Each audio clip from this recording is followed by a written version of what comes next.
Hello friends, I am Aditya and you are watching German class. आज की video में हम बात करेंगे बेचस्वाय डॉइच प्रूफुंग B2 level German examination, specially expression और स्पीकिंग स्किल्स टाइल आइंस स्पीकिंग स्किल्स B2 लेवल। इसके बारे में टाइल आइंस जो है फोर्थराग हाल्टन मीन्स इस टाइल में क्या है, आपको फोर्थराग हाल्टन एक प्रेजेंटेशन सॉर्ट ऑफ देनी होती है। अगर आपने B1 लेवल का एग्जाम दिया है तो you must be aware that you have to give a presentation of 4 to 5 minutes duration. 4 से 5 मिनट की ड्यूरेशन की आपको एक प्रेजेंटेशन देनी होती है, जैसे कि आपने B1 में किया था। बस थोड़ा सा फॉर्मेट डिफरेंट होता है, एग्जामिनर की एक्सपेक्टेशन थोड़ा सा हाई होती हैं और आपको रेडिमिटल वर्ड चार्ट्स और वोकैबलरी थोड़ी सी स्टैंडर्ड वे में यूज़ करनी होती है। तो इस टाइल में जो टाइल आइंस है, इसमें भी एंड में एक क्वेश्चन एंड में पूछा जाएगा। एग्जामिनर आपसे एक क्वेश्चन पूछेगा और एक आपका जो पार्टनर होगा वो भी आपसे एक क्वेश्चन पूछ सकता है। तो आपको बहुत ध्यान से अपने पार्टनर की भी सुननी है प्रेजेंटेशन, और अपना भी जो फोर्थराग जिसे हम बोलते हैं फोर्थराग, ठीक है, जो आप लेक्चर दोगे 4 से 5 मिनट का, बहुत ध्यान से अपना लेक्चर देना है, क्योंकि एंड में आपसे एक क्वेश्चन भी पूछा जाएगा। तो उस क्वेश्चन का आंसर आपको करेक्ट फॉर्म में देना है। अब बात करते हैं इसका फॉर्म में नीचे लिंक दिया है B2 एग्जाम प्रेप बुक्स का। B2 एग्जाम की प्रिपरेशन कैसे करनी है, जो कि लेटेस्ट पैटर्न के अकॉर्डिंग आपको प्रिपरेशन करनी है। और नहीं तो आप गोएथे की वेबसाइट पे जाकर भी B2 एग्जाम के मॉडल टेस्ट पेपर्स डाउनलोड कर सकते हो, और जो लेटेस्ट पैटर्न है उसी के अकॉर्डिंग आपको तैयारी करनी है। ध्यान रहे, ओल्ड पैटर्न को प्रैक्टिस नहीं करनी है, जो लेटेस्ट जो अपडेटेड जो मॉडल टेस्ट पेपर्स है उनसे ही प्रैक्टिस करनी है। इसके मॉडल टेस्ट पेपर्स और इसका जो सैंपल है वो आपको गोएथे की वेबसाइट पे मिल जाएगा, वहाँ पे अवेलेबल है। अब इसका जो टाइल आइंस है, जिसको हम बोलते हैं फोर्थराग हाल्टन, मीन्स आपको एक लेक्चर एक स्पीच देनी होती है 4 से 5 मिनट की। उसका एक प्रॉपर रेडिमेटर होते हैं, कुछ प्रॉपर फॉर्मेट होते हैं। किन चीज़ों का आपको ध्यान रखना है, कैसे आपको अपनी कॉन्वर्सेशन स्टार्ट करनी है, कैसे आपको एंड करनी है, किस तरह के वर्ड्स और वोकैबलरी आपको यूज़ करनी है। तो चलिए मैं आपको बता देता हूँ किस तरह से इसकी वोकैब और रेडिमेटर होती है।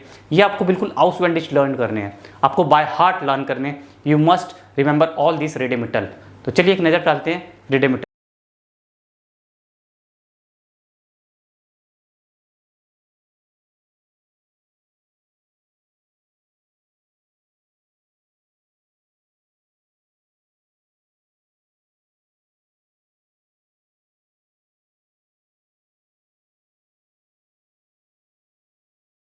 सिंपल होते हैं, जैसे मैंने बताया राइजन फेरकेयर्समिटल, ठीक है। इस तरह से टॉपिक्स आपको दिए जाते हैं। सपोज मैं आपको एक टॉपिक की बात करता हूँ फेरकेयर्समिटल, तो इसमें 3 पॉइंट्स होते हैं हमेशा। उन 3 पॉइंट्स के ऊपर ही आपको बोलना होता है। सबसे पहले होता है मेरे म्योग्लिशकाइटन। सपोज हम बात कर रहे हैं फेरकेयर्समिटल transport, what are the different possibilities मेरे म्योग्लिशकाइटन, क्या क्या पॉसिबिलिटीज़ हैं ट्रांसपोर्ट की। वी गेन जी वी फारन जी स्वर आरपाइट वी फॉरन जी स्वर यूनिवर्सिटेट। आप यूनिवर्सिटी में कैसे जाते हो अगर आप एक स्टूडेंट हो, या आप काम पर कैसे जाते हो अगर आप एक एम्प्लॉय हो, कैसे जाते हो, मिड डेम बूस, मिड डेम आउटो, मिड डेम टैक्सी, मिड डेम सूक और मिड डेम बान। दीज आर मेरे म्योग्लिशकाइटन। अलग अलग पॉसिबिलिटीज है, इनको आप यूज़ कर सकते हो एज ए फेरकेयर्समिटल। तो आपको इस तरह से स्टार्टिंग करनी है। You should know what does it mean मेरे म्योग्लिशकाइटन। ये पॉइंट आपको हर एक फोर्थराग में बोलना है। जो भी आपका टॉपिक है उसके आपको मेरे म्योग्लिशकाइटन या मेरे फॉर्मन अलग अलग फॉर्म्स आपको बतानी है। तो आपको ध्यान देना है, पॉसिबिलिटीज़ और फॉर्म्स में डिफरेंट होता है, ठीक है, दोनों में डिफरेंस है, आपको बहुत ध्यान से बोलना है। सेकेंड पॉइंट की बात करते हैं फॉर उन नाकटाइल। सपोज आप बोलते हो एज फार मिड डेम बूस, so what are the possibilities, what are the advantages, उसके बेनिफिट क्या हैं। अगर आप बस से ट्रैवल करते हो तो उसके क्या एडवांटेजेस है। इसमें आप बोल सकते हो das ist billig, das ist nicht teuer, okay, und es gibt keinen Stau। Traffic की समस्या भी काफ़ी हद तक कम होती है। आप अगर ट्रैफिक में फंस जाते हो तो आप बस छोड़ के दूसरी बस बदल सकते हो। But if you are going by taxi और बाय ओन पर्सनल कार, तो आप उसको चेंज नहीं कर सकते। You are still remain in the traffic. So this is the biggest नाकटाइल यू कैन टॉक अबाउट। इस तरह से आप डिसएडवांटेजेस और एडवांटेजेस को बता सकते हो कि बस से ट्रैवल करने का क्या एडवांटेजेस है, और उसके कंपैरिजन में अगर आप पर्सनल कार से जाते हो तो उसका क्या डिसएडवांटेज है। दोनों पॉइंट्स को आपको साथ साथ लेकर चलना है, तो तभी आपका पॉइंट एकदम जस्टिफाई होगा। तो कोई भी टॉपिक है उसमें इस तरह से आपको फोरटाइल और नाकटाइल बताने हैं। एटलीस्ट 2 फोरटाइल और 2 नाकटाइल जरूर बताना हर एक पॉइंट के लिए। नेक्स्ट होता है एंड में स्प्रेशन जी गेनावर यूबर आइने म्योग्लिशकाइट। आपको किसी एक पॉसिबिलिटी पे डिटेल में थोड़ा सा बात करनी है। सपोज आप बोलते हो कि mir gefällt Bus, ich mag mit dem Bus fahren, I like to travel by bus। क्यों? अब आपको डिटेल में बताना, उसके बारे में थोड़ा सा एक्सपीरियंस अपना शेयर करना है। Wie ist die Situation in Ihrem Heimatland? Wie ist es so? Wie fahren Sie? Wie oft fahren Sie mit dem Bus? Warum fahren Sie mit dem Bus? Warum nicht mit dem Auto oder mit dem Taxi?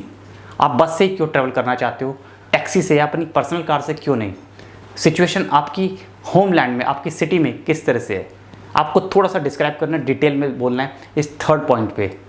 तो I hope आपको समझ आ गया होगा। एक थेमा होता है, एक topic है, उस टॉपिक पे 3 पॉइंट्स हैं। एक बार दोबारा से बता देता हूँ। पहला पॉइंट है पॉसिबिलिटीज़ बतानी, सेकेंड फोर्टाइल और नाकटाइल, थर्ड पार्ट में आपको बताना है थोड़ा सा डिटेल में जो भी आपने पॉसिबिलिटीज़ बताई हैं उनमें से ही किसी एक पॉसिबिलिटी को पिक करना है और आपको डिटेल में उसके बारे में बोलना है। तो ये हो गया आपके 3 parts, and then you will use the रेडिमिटल, how to end the conversation और how to end this kind of speech. इस स्पीच को कैसे एंड करना है वहाँ पे आपको रेडिमिटल यूज़ करने हैं जो मैंने अभी आपको पहले बताए थे। तो ये होता है हमारा फोर्थराग हाल्टन, स्पीच देना 4 से 5 मिनट की, और फिर एंड में आपसे एक क्वेश्चन किया जाएगा एग्जामिनर की तरफ से, और एक क्वेश्चन आपका जो गेस्ट प्रेस पार्टनर जो भी दूसरा स्टूडेंट होगा साथ में वो आपसे एक क्वेश्चन पुट करेगा।